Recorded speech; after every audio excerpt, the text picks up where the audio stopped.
एक बार फिर से आपका स्वागत है हमारे YouTube channel ST coaching institute में, जिसमें हम आपको 12th की फिजिक्स कंप्लीट करवा रहे हैं और जिसमें चैप्टर नंबर हमारा फर्स्ट चल रहा है। तो फर्स्ट चैप्टर में हमने कुछ टॉपिक पर पुरानी वीडियो भी बनाई हुई है, जिसमें हमारा बहुत ही मोस्ट इंपोर्टेंट टॉपिक है यहाँ से, जैसे ये चैप्टर की कुछ जान मानी जाती है। इस प्रकार से इसका जो पुराना टॉपिक था कि विद्युत क्षेत्र की तीव्रता के लिए अक्षीय स्थिति, और ये वाला जो टॉपिक हम कंप्लीट करने वाले हैं ये है निरक्षीय स्थिति। बहुत ही इंपॉर्टेंट टॉपिक माना जाता है और ये वाला टॉपिक बच्चों को बहुत ही टफ लगता है, तो हम आपको इतना सिंपल तरीके से वही टॉपिक समझाएंगे। तो यहाँ से सबसे पहले आप लोगों को पता होगा कि एमपी बोर्ड ने ब्लूप्रिंट जारी कर दिया है। तो आप लोगों को क्या करना है बच्चों की, सबसे पहले आपको ब्लूप्रिंट देखना है कि कौन से चैप्टर से किस तरीके से कौन कौन से टॉपिक हटाए गए हैं और क्या क्या ऐड करा गया और कौन से चैप्टर में कितना नंबर का आ रहा है। तो जैसे हमारी ये फर्स्ट यूनिट है, तो फर्स्ट यूनिट है तो इसमें से हमें यहाँ से 8 नंबर के आएंगे टोटल।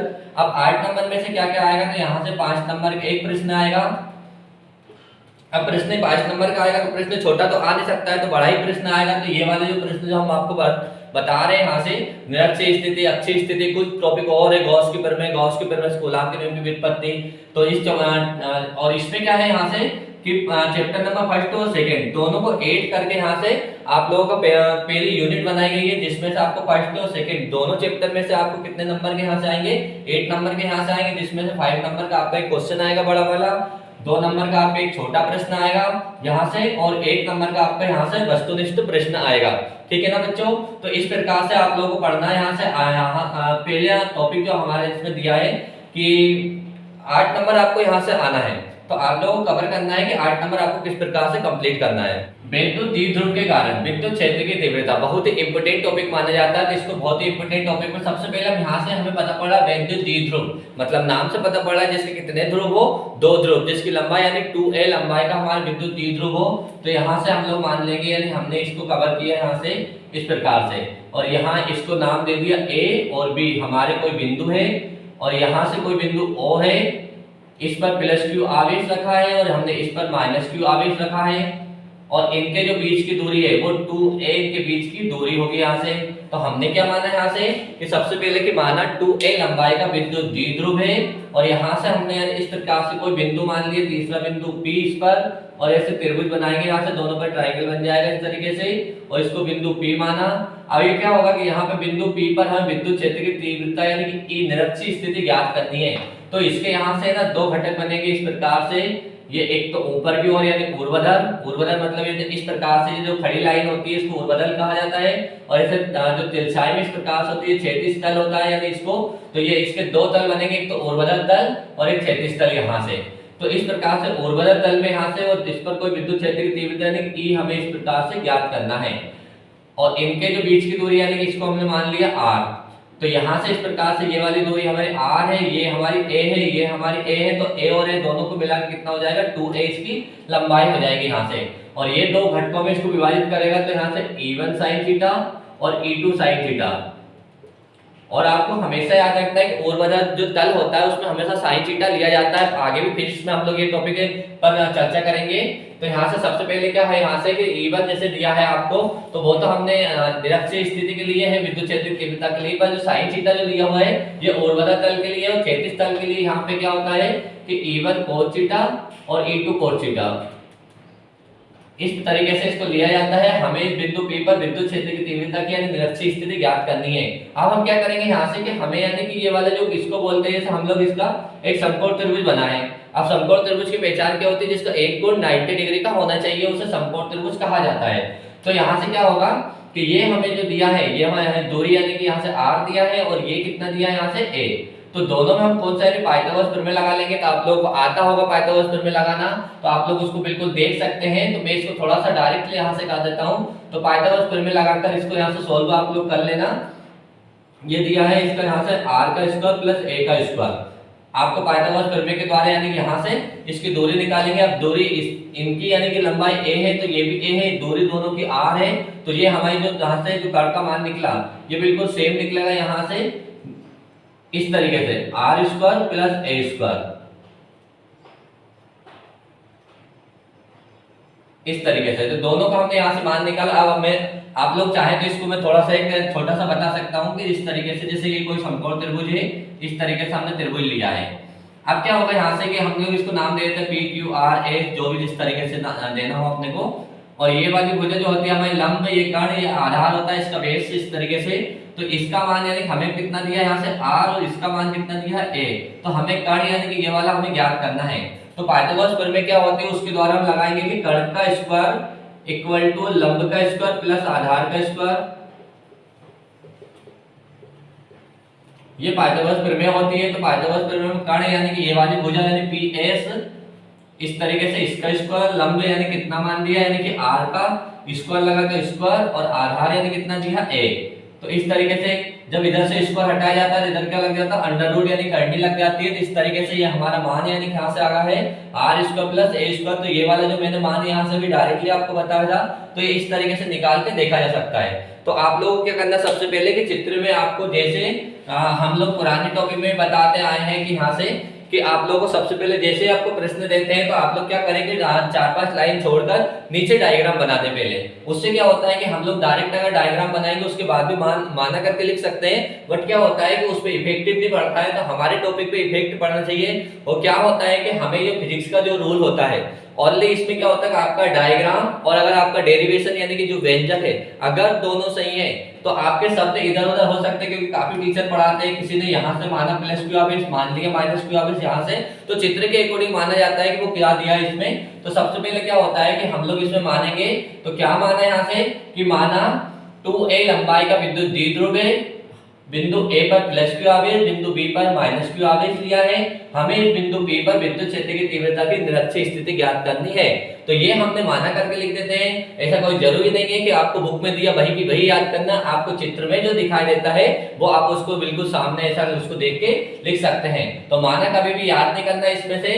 तो इस तरीके से हमने लिखा है। तो हम लोग क्या करेंगे, इसको अब यहाँ से प्लस क्यू आवेश करण। अगर आप लोगों ने पुरानी वीडियो अगर नहीं देखी है, क्योंकि ये टॉपिक क्या है कि पुराने टॉपिक से रिलेटिव है, जो अच्छी स्थिति थी, काफी मोस्ट इंपोर्टेंट जो टॉपिक था हमारा, तो उस टॉपिक को आप लोग पुरानी वीडियो में जाकर देख सकते हैं। आपको इस तरीके से जैसे यहाँ पे हम लोगों ने उसमें भी किया था प्लस क्यू आवेश के कारण, तो यहाँ पे भी हम वही की वही करेंगे कि प्लस क्यू आवेश के कारण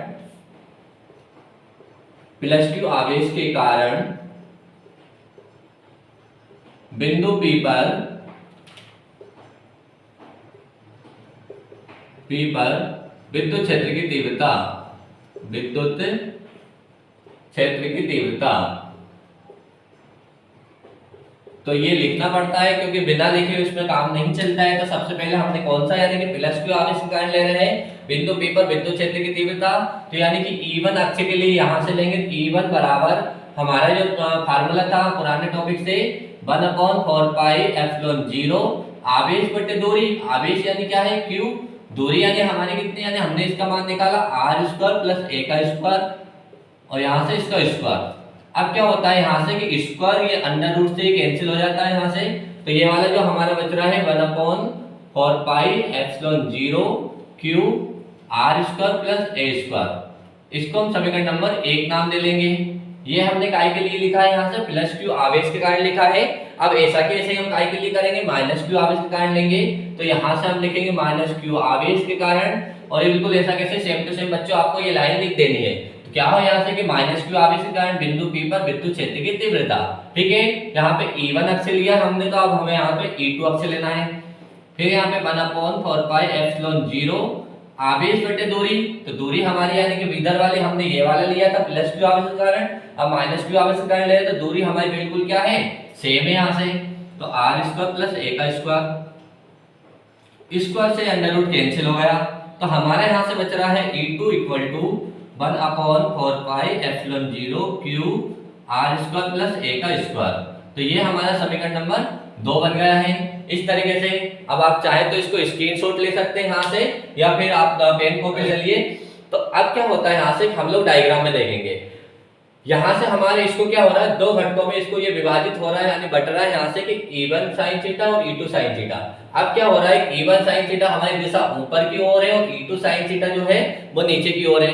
तो विपरीत दिशा में अगर कोई चीज होती है, अपोजिट जब होता है कुछ भी काम, तो वो क्या होता है, माइनस होता है, मतलब वो चीज क्या होती है, आपस में कट जाती है। जैसे फॉर एग्जांपल के लिए बात करते हैं कि अगर हवा जैसे इस दिशा में यानी डायरेक्शन में चल रही है, हमें इस डायरेक्शन में जाना है, तो हमें यानी कि जो हवा होती है यानी वायु के हमें क्या विपरीत जाना पड़ता है, यानी उसमें वर्ग हमें क्या करना पड़ता है, ज्यादा करना पड़ता है। इसी तरीके से ये दिशा इधर की ओर जा रही है और ये दिशा इधर की ओर है यहाँ से, तो ये दोनों आपस में क्या हो जाएगा, परस्पर आपस में निरस्त हो जाते हैं। तो आपको दो पॉइंट करके यहाँ से बीच में लिखना पड़ेगा। तो क्या पॉइंट लिखना है कि E1 sin थीटा और E2 sin थीटा दोनों विपरीत दिशा में होने के कारण परस्पर निरस्त हो जाते हैं, मतलब आपस में कट जाते हैं। और E1 cos थीटा और E2 cos थीटा दोनों एक ही दिशा में होने के कारण ये दोनों आपस में जुड़ जाते हैं। तो इस तरीके से आप लोग यहाँ से दो लाइन लिखेंगे। क्या लिखना है आपको, ये इतना पूरा कंप्लीट करने के बाद यहाँ पे शब्द लिखना पड़ेगा थोड़ा सा कि E1 sin थीटा और E2 sin थीटा दोनों एक दूसरे की विपरीत दिशा में होने के कारण क्या होगा, यहाँ से दोनों आपस में परस्पर निरस्त हो जाते हैं। जैसे हम लोग दूसरे एग्जांपल समझते हैं कि अगर कोई रस्सी है या कुछ भी, तो इस तरीके से दो व्यक्ति एक इधर खींचता है और एक इधर खींचता है, तो दोनों अगर दोनों विपरीत दिशा में खींचते हैं तो क्या होता है कि दोनों को बराबर यानी कि बराबर और विपरीत दिशा में बल लगाना पड़ता है, तो उनका जो बल क्या होता है यहाँ से माइनस हो जाता है। और अगर दोनों अगर पकड़ के एक ही दिशा में खींचते हैं तो माइनस के जो बल होता है वो क्या हो जाता है, दुगना हो जाता है। तो ये दोनों क्या हो रहा है, एक ही दिशा में लग रहा है, इसलिए ये दोनों क्या हो जाएगा, यहाँ पे जुड़ जाएगा और ये दोनों क्या हो जाएगा, आपस में कट जाएगा। तो इस तरीके से हमने डायग्राम के अकॉर्डिंग हमने इसको देखा। इसमें क्या है यहाँ से कि सबसे पहले जो शब्द हमने लिख दिया, लिखने के बाद क्या होता है, यहाँ से लिखेंगे कि इसमें E निरक्षीय है, क्योंकि निरक्षीय स्थिति हम ज्ञात कर रहे हैं यहाँ से। तो E निरक्षीय equal to E1 cos theta और E2 cos थीटा, ये दोनों क्या हो जाएंगे आपस में एक दूसरे को यानी प्लस हो जाएंगे एक ही डायरेक्शन में होने के कारण। अब क्या होगा यहाँ से E1, अब E1 में क्या है यहाँ से कि E1 का जो हमारी वैल्यू थी, क्या वैल्यू थी यहाँ से 1/4πε0, जो समीकरण नंबर 1 है। समीकरण 1 का जो मान था हमारे यहाँ पे लाके रख लेंगे, तो यहाँ पे मान था हमारे Q अपॉन यहाँ से r² + a² cos थीटा। इसी तरीके से E2 का मान रखना है, तो E2 का मान जो समीकरण नंबर 2 में था 1/4πε0 Q बटे यहाँ से r² + a² और ये cos थीटा। इस तरीके से अब क्या होता है, ये भी और ये भी दोनों क्या है, बिल्कुल इक्वल है यानी बराबर है, बराबर यानी कि दो है, तो दोनों क्या हो जाएंगे, जुड़ जाएंगे। जैसे 1/4πε0 Q r² + a² cos theta. अब आप लोग 9th से पढ़ के आ रहे हैं कि cos थीटा बराबर क्या होता है, तो आप लोगों को याद होना चाहिए कि cos थीटा बराबर क्या होता है, लंब बटे आधार, सॉरी आधार बटे कर्ण। तो हम इसमें देखेंगे हमारे ये आधार है और ये हमारा क्या है, कर्ण, और ये वाली भुजा ये क्या है, लंब। तो आधार कितना दिया हमें यहाँ से a, तो इसके स्थान पे हम यहाँ से मान रखेंगे 1/4πε0 Q यहाँ से r² + a², और इसके स्थान पे आधार, आधार कितना हमारा a, कर्ण कितना हमारे यहाँ से r² + a²। अब क्या होगा यहाँ से, ये यहाँ से हमने आपको पढ़ाया था 2QA बराबर हमारा यानी जो टॉपिक था यानी यहाँ से P, 2QA बराबर क्या है हमारा P, तो इन तीनों के स्थान पे हम कितना रख देंगे P। तो ये हमारा ऐसे चलेगा यहाँ से 1/4πε0 P, और ये हमारे यहाँ से इनके इसके इसके और इसके जो हमारी वैल्यू यहाँ पे आपने चुपी करके लिख दिया, तो इन तीनों के स्थान हमने कितना लिख लिया P। और यहाँ से क्या बच रहा है, यहाँ से देखो इसकी घात 1 होती है और इसको अगर अंडर रूट हटा दिया जाता है तो इसकी घात अगर कितनी होती है 1/2, यानी कि आप लोग या तो 1/2 लगा दीजिए या फिर आप लोग क्या करेंगे यहाँ से अंडर रूट लगा दीजिए। दोनों का मतलब क्या होता है, एक ही होता है, और जब गुणा किया जाता है तो इनकी घात क्या हो जाती है, जुड़ जाती है। तो 1 और 1/2 के यानी कि दोनों की घात जुड़ जाएगी, तो दोनों की घात कितनी हो जाएगी 3/2। आप लोग इसको बाजू में करके देखकर जोड़ सकते हैं यहाँ से। तो ये हमारे इस तरीके से व्यंजक सिद्ध हो गया। अब इसके हमें क्या निकालना है, यहाँ से E है, तो E यानी क्या है, विद्युत क्षेत्र की तीव्रता। तो इसका ऐसा मात्रक क्या हो जाएगा, न्यूटन प्रति कूलम। इसका ऐसा मात्रक तो ये आपको ऑब्जेक्टिव भी पूछ सकते हैं। तो आप लोग एक बार फिर से देख लीजिए यहाँ से कि हमारा जो टॉपिक चल रहा है यहाँ से कि E1 और E2 ये दोनों आपस में इसको यहाँ से जोड़ लिया, इसको लिया यहाँ से। तो E1 का मान समीकरण 1 से रखा, E2 का समीकरण नंबर 2 से रखा, cos थीटा ऐसे कि ऐसे ही दोनों हमारे क्या है, सेम है, दोनों बिल्कुल समान। तो यहाँ से हमने इसको क्या कर दिया, 8 कर दिया, यानी जोड़ दिया है। अब यहाँ से cos थीटा बराबर देखेंगे तो cos थीटा बराबर होता है आधार बटे कर्ण, तो आधार हमारा है यहाँ से a, कर्ण हमारा ये वाला है तो इसको हमने लिख लिया। अब क्या होता है यहाँ से 2qa बराबर होता है p, तो इन तीनों के स्थान पे हमने p लिख दिया। 1 और 1/2 को हमने क्या किया, दोनों को आपस में जोड़ दिया, तो ये हमारी जो पावर है यानी यहाँ से घात 3/2 हो गई। यहाँ से अब क्या निकालेंगे हम यहाँ से इसकी विशेष स्थिति, जो हमारा फार्मूला निकल के आया था, ये फार्मूला निकल के आया था E = 1/4 pi epsilon 0 p r² plus a² की पावर यानी घात कितनी 3/2। इसकी विशेष स्थिति निकाली जाती है तो हमें यहाँ से पॉइंट लगाना पड़ता है। यहाँ से तो आप लोग ब्लैक पेन से इसकी हेडिंग डालकर यहाँ से लिखेंगे विशेष स्थिति।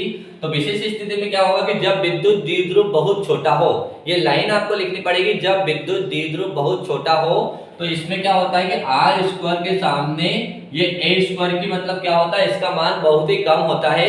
जैसा हमने पुराने टॉपिक में बताया था कि इसके सामने इसकी यहाँ से कोई मतलब नगण्य मान लिया जाता है, तो ये हमारा यहाँ से हट जाएगा। जब विद्युत द्विध्रुव बहुत छोटा हो तो यहाँ से ये वाला मान हट जाएगा, E यहाँ से 1/4 पाई एप्सिलॉन 0 p, और यहाँ से इसको हटा दिया जाएगा, यहाँ से r² और यहाँ से इसकी पावर 3/2, ये 2 से ये 2 कैंसिल यहाँ से इस तरीके से, तो E बराबर 1/4 पाई एप्सिलॉन 0 p, r की पावर कितनी यहाँ से 3। तो इस तरीके से हमने इस टॉपिक को देखा है। यहाँ से हमारा ऐसा बात है न्यूटन प्रति कूलम ही चलेगा। तो आई होप सो कि आप लोगों को ये टॉपिक बहुत ही अच्छी तरीके से समझ में आया होगा। दूसरा मैं आप लोगों से एक बात और कहना चाह रहा हूँ, सभी मेरे 12th के जो बच्चे जो भी इस साल पढ़ रहे हैं कि आपके जो ऑब्जेक्टिव है इस साल 28 नंबर के यानी 28 मार्क्स के आपके ऑब्जेक्टिव आएंगे।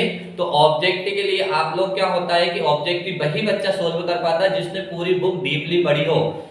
कुछ बच्चे क्या करते हैं, परीक्षा बोर्ड उठा लेते हैं, कुछ बच्चे कहां से ढूंढते रहते हैं। तो आपके क्या होता है 28 मार्क्स से काफी ज्यादा होते हैं, तो आपको ऑब्जेक्टिव कवर करने के लिए तो जैसे ही आपको ये टॉपिक पढ़ाया जा रहा है तो आपको बुक की भी सहायता लेनी है, बुक से भी एक बार टॉपिक को देखना है और डीपली आपको थोड़ा सा उसमें और भी अंदर जाते हैं। तो आपको यहाँ से ऑब्जेक्टिव यानी वस्तुनिष्ठ जो प्रश्न है इसको कंप्लीट करना है। तो 28 नंबर आपके यानी कि यहाँ से कब जाके कवर होंगे, जब आपको उसमें डीपली पढ़ेंगे उसको। तो 28 मार्क्स से आपको ये भी कंप्लीट करके चलना है ऑब्जेक्टिव। जो अगला टॉपिक है यहाँ से विद्युत फ्लक्स है। विद्युत फ्लक्स काफी इंपोर्टेंट टॉपिक माना जाता है, क्योंकि ये वाले टॉपिक से क्या होता है कि आपकी जो अगली जो बहुत ही वेरी मोस्ट इंपोर्टेंट जो प्रमेय आती है गाउस की प्रमेय या गाउस की प्रमेय से कूलम के नियम की व्युत्पत्ति, तो इस टॉपिक से हम वो वाला टॉपिक कंप्लीट करेंगे यहाँ से, क्योंकि इसके ये कुछ फार्मूला होते हैं जो उस टॉपिक में काम आता है। यहाँ से तो विद्युत फ्लक्स सबसे पहले हम लोग जान लेते हैं विद्युत फ्लक्स क्या होता है। बहुत ही सिंपल सी परिभाषा आपको बिल्कुल भी याद नहीं रखना है। जैसे हमने कोई से एक प्रश्न बनाया, ये हमारा कोई प्रश्न इस तरीके से, अब चाहे तो इसको हम प्रश्न की बात कर रहे हैं, किसी भी तरीके से कोई सा भी प्रश्न बना लेते हैं इस तरीके से हमने। तो क्या होता है हमारे यानी कि कोई प्रश्न है और यहाँ से इस तरीके से ये विद्युत क्षेत्र रेखाएं हैं, इस तरीके विद्युत क्षेत्र रेखाएं यानी कि ई हमने इस तरीके से ले लिया। ये टोटल विद्युत क्षेत्र रेखाएं यहाँ से चीटा वगैरह इस तरीके से। तो सबसे पहले हमें परिभाषा पे ध्यान देना है। तो परिभाषा क्या होती है कि किसी भी पृष्ठ से अभिलंबित बाहर के जो विद्युत क्षेत्र रेखाएं जितनी होती है उनका टोटल योग जो होता है उसे विद्युत फ्लक्स कहा जाता है। बिल्कुल सिंपल सी परिभाषा है कि किसी भी पृष्ठ से लंबित विद्युत क्षेत्र रेखाएं इनका टोटल योग विद्युत फ्लक्स कहलाता है। जितनी क्षेत्र रेखाएं यहाँ से हमने 3 विद्युत क्षेत्र रेखाएं, आप उससे ज्यादा भी ले सकते हैं, आपकी मर्जी, यहाँ से कितना भी ले सकते हैं। उनका जितना टोटल जो योग होता है उसे विद्युत फ्लक्स कहा जाता है। इसका यहाँ से इसे फाई ई से प्रदर्शित किया जाता है। तो यहाँ से जो टॉपिक बन के आता है कि विद्युत फ्लक्स क्या है, इसका व्यंजक सिद्ध कीजिए। तो आपको सबसे पहले उसकी डेफिनेशन देनी है। तो डेफिनेशन सिंपल सी हो जाती है कि किसी भी यानी पृष्ठ से संबंध यानी कोई सा भी पृष्ठ है जिसमें विद्युत क्षेत्र रेखाएं और जिनका टोटल जो योग होता है उसे विद्युत फ्लक्स कहा जाता है। इसे फाई ई से दर्शाते हैं। इसका एसआई मात्रा भी पूछा जाता है, न्यूटन मीटर प्रति कूलम, इसका यहाँ से ऐसा ही मात्रक भी होता है। तो इसको भी आप याद रखें बिल्कुल। जिसके बाद क्या होता है यहाँ से कि टॉपिक आपका बन के आता है विद्युत फ्लक्स क्या होता है, इसका व्यंजक सिद्ध कीजिए। इसका यहाँ से फार्मूला होता है del phi equal to E del S. Del S का मतलब होता है यहाँ से टोटल योग, ई यहाँ से विद्युत क्षेत्र की तीव्रता होती है, फाई ई क्या होता है यहाँ से हमारा विद्युत फ्लक्स होता है। इस तरीके से जैसे हमने इसको यहाँ से cos थीटा के आगे के फॉर्म में भी लिख सकते हैं। यहाँ से ये वाला भी हम फार्मूला होता है कि del phi equal to E del S cos theta, ये भी अगर हमें यहाँ से इसका सदिश रूप भी लिखना होता है तो सदिश रूप के भी लिख देते हैं यहाँ से। तो आप लोगों को पता होगा कि सदिश रूप जब लिखा जाता है तो साइन कोस टेन वगैरह जो भी होता है वो सब कुछ हटा दिया जाता है। तो यहाँ से ई वेक्टर एंड यहाँ से डेल एस वेक्टर, ये वेक्टर यानी ये दर्शाता है कि ये कौन से एक सदिश राशि है इस तरीके से, तो इसको इस तरीके से लिख दिया जाता है यहाँ से। तो अगर इसके यहाँ से हम विशेष स्थिति की बात करते हैं तो विशेष स्थिति हमारी क्या आती है यहाँ से कि जैसे हमने रखा यहाँ से विशेष स्थिति, विशेष स्थिति, विशेष स्थिति में क्या होता है यहाँ से कि ये हमारा फार्मूला है मेन, ये आप लोगों को याद रखना है del phi equal to E D S, E del S और चीटा। हमने यहाँ पे क्या करा, चीटा बराबर हमने सबसे पहले 90 डिग्री रखा, चीटा के स्थान पे कितना डिग्री रख देंगे हम 90 डिग्री, तो del phi E equal to E del cos 90, और कोस 90 यानी कोस 90 की वैल्यू कितनी होती है 0 होती है यहाँ से। तो यहाँ से हमारा डेल फाई ई ऐसा कि ऐसे ही ई डेल एस और इसका मान कितना होता है हमारा पूरा 0, और जब इसका 0 में गुणा कर दिया जाएगा तो ये पूरा मान क्या हो जाएगा यहाँ से पूरा 0 हो जाएगा इस तरीके से।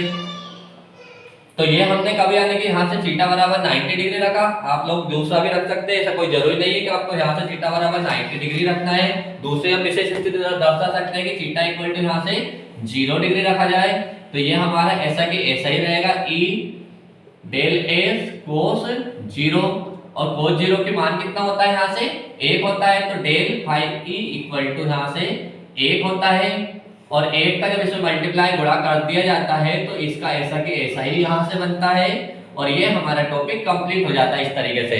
तो मेरे सभी प्यारे बच्चों, आप लोगों से एक बहुत विशेष विनम्र निवेदन है कि आप क्या करेंगे, वीडियो देखते हैं तो उसको लाइक कीजिए, सब्सक्राइब कीजिए, क्योंकि उससे क्या होता है कि हमें मोटिवेट मिलता है जिससे हम और भी अच्छी वीडियो बना सके और आपको बहुत अच्छी तरीके से